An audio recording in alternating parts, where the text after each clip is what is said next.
अस्ट्रेलियाको प्रोसेसिङ ठ्याक्कै 1 by 1 starting from offer काउन्सिलिङदेखि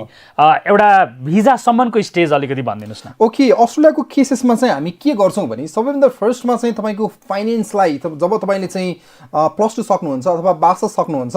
अथवा मास्टर्स सकेको केसेसमा पनि हामी एप्लिकेसन प्रोसिड गर्न सक्छौँ। सबैभन्दा फर्स्टमा चाहिँ हामीलाई आइएल्स पीटीका स्कोरहरू चाहिन्छ र त्योभन्दा अगाडि चाहिँ हाम्रो फाइनेन्स कस्तो छ भनेर हामी स्क्रिनिङ गर्छौँ। त्यो स्क्रिनिङ गर्ने कुरामा चाहिँ जस्तो कि मानिलियो तपाईँ सिङ्गल अप्लाई गर्नुहुन्छ भने यस कुनै भनौँ न डिप्लोमा प्रोग्राम अथवा चाहिँ मास्टर्स प्रोग्राम अथवा मास्टर्स प्रोग्राम एप्लिकेसन प्रोसिड गर्दै गर्दा तपाईँको फाइनेन्स इन्कम कति चाहिन्छ भनेर स्क्रिनिङ गरेका हुन्छौँ। त्यसको लागि चाहिँ तपाईँले डिप्लोमा प्रोग्राम अप्लाई गर्दै हुनुहुन्छ भने यस 18, 19, 20,000 20 लाखको हाराहारीमा हामीलाई इन्कम सोर्सेस चाहिन्छ र यसको लागि आवश्यक पर्ने भनौँ न इन्कम सोर्सेस कहाँबाट जेनेरेट गर्न सकिन्छ भनेर हामी तपाईँलाई चाहिँ सोधेका हुन्छौँ र तपाईँको बाबा ममको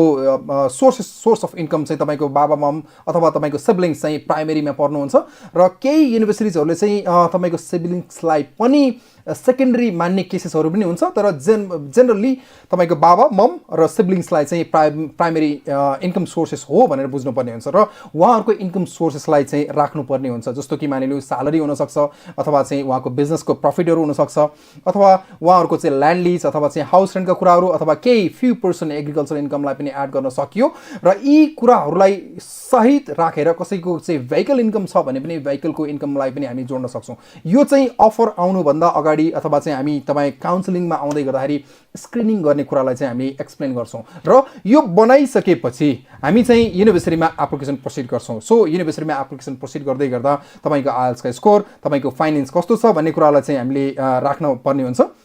र यो राखिसकेपछि हामी अफर पाउन सक्छौँ र अफर सँगसँगै हामी स्कलरसिपको स्किमहरू पनि एप्लिकेसन प्रोसिड गरेका हुन्छौँ ताकि तपाईँलाई अफोर्डेबल बन्न सकोस् त्यो युनिभर्सिटी अथवा कलेजेसहरू। अनि जब हामीले चाहिँ अफर पाउन सक्छौँ त्यो सँगसँगै युनिभर्सिटीले हामीलाई चाहिँ जिएसको लागि जेन्युइन स्टुडेन्टको लागि चाहिँ जेन्युइन स्टुडेन्ट भनौँ न स्क्रिनिङको लागि उनीहरूले चाहिँ डकुमेन्टहरू सेन्ड गर्नु भनेका हुन्छन्। त्यसमा चाहिँ एजुकेसन लोन अनि त्यसपछि तपाईँको फाइनेन्समा पर्ने